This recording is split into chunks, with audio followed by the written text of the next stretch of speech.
ഈ ചുട്ടുപൊള്ളുന്ന വേനൽക്കാലത്ത് കോടമഞ്ഞ വിനോദസഞ്ചാരികളെ വരവേൽക്കുന്ന ഒരു സ്ഥലമുണ്ട്. പീരിമേട്ടിലാണ് പരുന്തുംപാറ. കാണാം മഞ്ഞ് പെയ്തിറങ്ങുന്ന പരുന്തുംപാറയിലെ വിശേഷങ്ങൾ. റെയിൻബോ ന്യൂസ് വാർത്തകൾ നിങ്ങൾക്കായി അവതരിപ്പിക്കുന്നത് ഓഫറുകളും നിങ്ങൾക്കായി ഏർപ്പെടുത്തിയിട്ടുണ്ട്.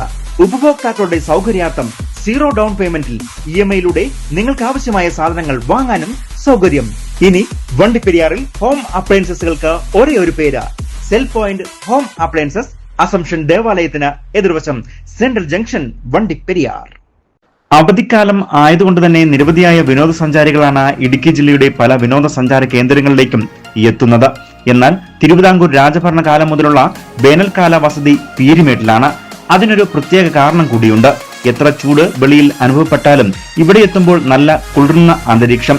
ഇപ്പോൾ അത് പല മേഖലകളിലും കാണാൻ കഴിയില്ല എങ്കിലും പരുന്തുംപാറയിൽ എത്തുന്നവർ നിരാശപ്പെടേണ്ട കാര്യമില്ല. അവരെ വരവേൽക്കുന്നത് തന്നെ വെള്ള പുതപ്പിച്ച കോടമഞ്ഞാണ്.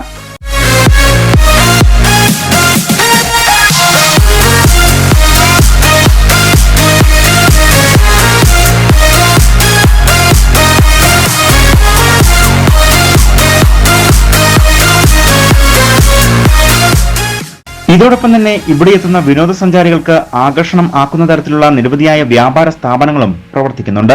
ചെറുകടി ഭക്ഷണശാലകളും ഉണ്ട്. കൂടാതെ സുരക്ഷാ ക്രമീകരണത്തിന് പോലീസ് പെട്രോളിംഗും ഏർപ്പെടുത്തിയിട്ടുണ്ട്. അതുകൊണ്ട് തന്നെ ഇവിടെ എത്തുന്ന വിനോദസഞ്ചാരികൾ കുടുംബത്തോടൊപ്പം എത്തി അവധി സന്തോഷകരമാക്കുകയാണ്.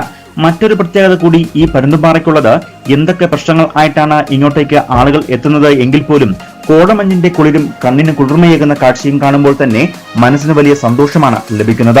അതുകൊണ്ട് തന്നെ ഇവിടെ എത്തുന്ന വിനോദസഞ്ചാരികൾ ഉൾപ്പെടെയുള്ള ആളുകൾ ആസ്വാദനത്തിന്റെ മുൾമുനയിൽ എത്തിയ ശേഷമാണ് ഇവിടെ നിന്നും മടങ്ങാറുള്ളതും. കേരളത്തിൽ നിന്നും തമിഴ്നാട്ടിലേക്ക് സഞ്ചാരികൾ പോകുന്നത് പോലെ തന്നെ തമിഴ്നാട്ടിൽ നിന്നും ഏറ്റവും കൂടുതൽ ആളുകൾ എത്തുന്നത് ഈ വേനൽ വസതിയിലേക്കാണ്. ഒരു ദിവസം 10,000-ലധികം ആളുകൾ ഇവിടെ എത്തുന്നുണ്ട് എന്നാണ് കണക്കുകൾ പറയുന്നത്. News bureau, Vandiperiyar.